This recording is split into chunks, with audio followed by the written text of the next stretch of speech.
Eighth science का chapter 1 crop production and management के बारे में पढ़ेंगे।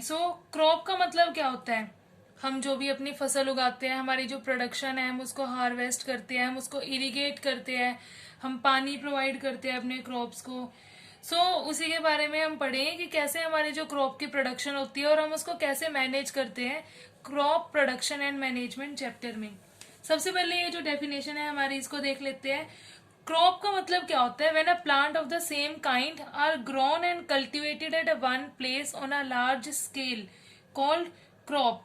जो भी हमारा क्रॉप है, जो भी हमारा प्लांट है, वो सेम काइंड, ऐसे नहीं कि हमने यहाँ पे मेज उगाया, यहाँ पे हमने राइस उगाए, यहाँ पे हमने वीट बीच में उगा लिया।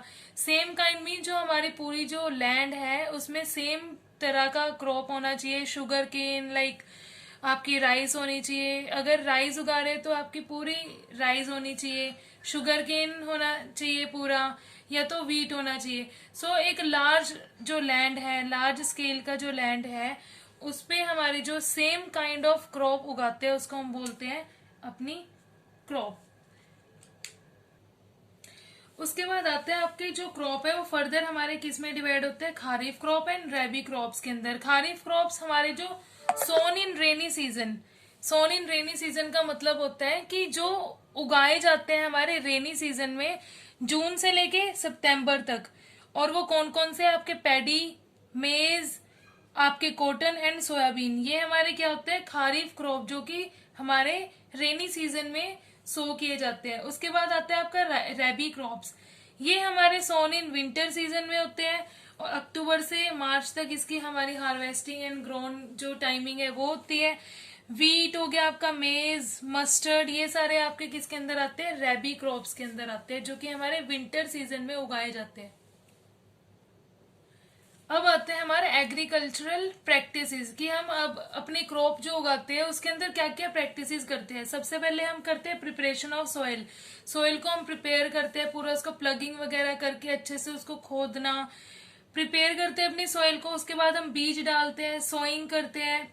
फिर बीज डालने के बाद, सोइंग करने के बाद हम क्या करते हैं? उसके अंदर मैन्योर ऐड करते हैं, या तो हम फर्टिलाइजर ऐड करते हैं। मैन्योर एंड फर्टिलाइजर ऐड करने के बाद हम उसको इरिगेट करते हैं, पूरा अपनी जो क्रॉप है उसको पानी प्रोवाइड करते हैं, इरिगेशन करते हैं, इरिगेट करते हैं अपनी क्रॉप को। फिर बाद में जब हमारी क्रॉप हमारी उगना स्टार्ट हो जाती है, उसमें वीड्स लग जाते हैं, तो हम उन वीड्स को, वीड्स होते हैं जो ग्रासेस, जो हमारे अनवांटेड ग्रासेस, जो हमें अपने क्रॉप को बिल्कुल भी खराब करने के लिए नहीं चाहिए, वो हम ग्रासेस को क्या करते हैं? हम उसको क्लीन कर देते हैं, हम उसको उखाड़ देते हैं, वीडीसाइड हम यूज करते हैं और उसको हम प्रोटेक्ट करते हैं। फिर हम अपनी क्रॉप को हार्वेस्ट कर देते हैं। Cutting down of crop is known as harvesting. Cutting down होने के बाद हम उसको अपने गोडाउन्स वगैरह में स्टोर कर देते हैं। तो ये हमारी है एग्रीकल्चरल प्रैक्टिस जो हम अपनी पूरी क्रॉप्स के अंदर करते हैं।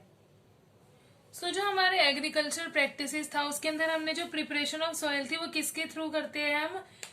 आपके सबसे पहले हम प्रिपेयर करते हैं सॉइल को टिलिंग के थ्रू। फिर प्लगिंग, जो हमारा टूल है उससे हम खोदते हैं, टिलिंग करते हैं, प्लगिंग करते हैं हम। और हो की हेल्प से, जो हमारा ट्रेडिशनल मेथड हुआ करता था बहुत पहले, जो हो हुआ करता था, उससे खुदाई करते थे अपने सॉइल को प्रिपेयर करने के लिए।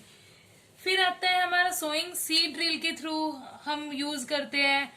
और ट्रैक्टर, आजकल तो ट्रैक्टर के थ्रू हम सो करते हैं अपने सीड को। फिर उसके बाद आते हैं मैन्योर को ऐड करते हैं, फर्टिलाइजर्स को ऐड करते हैं अपने उसके अंदर, क्रॉप के अंदर। इरिगेशन के मेथड्स हमारे काफी न्यू आ गए हैं, स्प्रिंकलर सिस्टम आ गया और ड्रिप सिस्टम आ गया, जिसके थ्रू हम अपने क्रॉप्स को क्या करते हैं?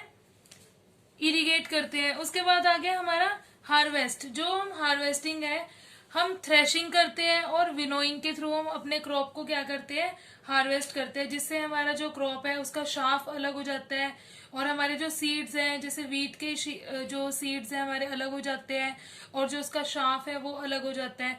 वो हार्वेस्टिंग के टाइम होता है। उसके बाद जो हमारा जो क्रॉप है वो स्टोरेज के लिए ग्रेनरीज एंड गोडाउन्स के अंदर चला जाता है।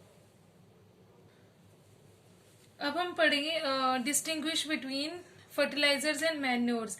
फर्टिलाइजर क्या होता है? वो खाद हमारा जो कि फैक्ट्रीज वगैरह में बनता है।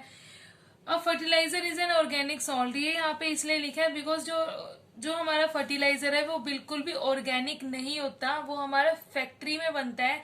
That is why the fertilizer is known as the organic compound organic salt. Fertilizer is prepared in factories. Obviously जो फर्टिलाइजर है वो हमारा बिल्कुल भी ऑर्गेनिक नहीं है, वो फैक्ट्रीज में बनता है. A fertiliser does not provide any humus to the soil. ये हमारी सॉइल को ह्यूमस प्रोवाइड नहीं करता, बट हमारी सॉइल को काफी ज्यादा ग्रो कर देता है.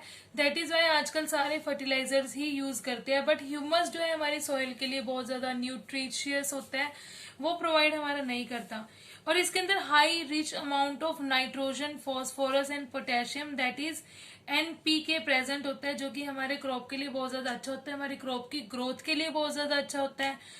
NPK हमारी सॉइल को न्यूट्रिशन प्रोवाइड करता है, नाइट्रोजन प्रोवाइड करता है, फॉस्फोरस प्रोवाइड करता है और पोटेशियम प्रोवाइड करता है. सो फर्टिलाइजर क्या है हमारा, basically it is made in the factories and it is inorganic salt. Organic नहीं होता हमारे क्रॉप को, हमारे वैसे हमारी पूरी बॉडी के लिए ये बिल्कुल भी अच्छा नहीं होता जो हम क्रॉप खाते हैं.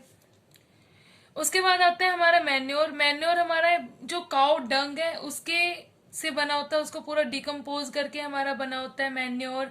हमारा जो ह्यूमस है, हमारा जो वेस्ट मटेरियल है, ह्यूमन वेस्ट है, हमारा काउ डंग है, जो प्लांट्स के लीव्स है हमारे, उसको डिकम्पोज करने के बाद हमारा ये ऑर्गेनिक कंपाउंड बनता है, ऑर्गेनिक हमारा मटेरियल बनता है, जिसको हम बोलते हैं manure. Manure prepare in field, हमारे फील्ड के अंदर प्रिपेयर होता है. हमारा लीव्स जो है हमारे वो यूज होते हैं इसके अंदर.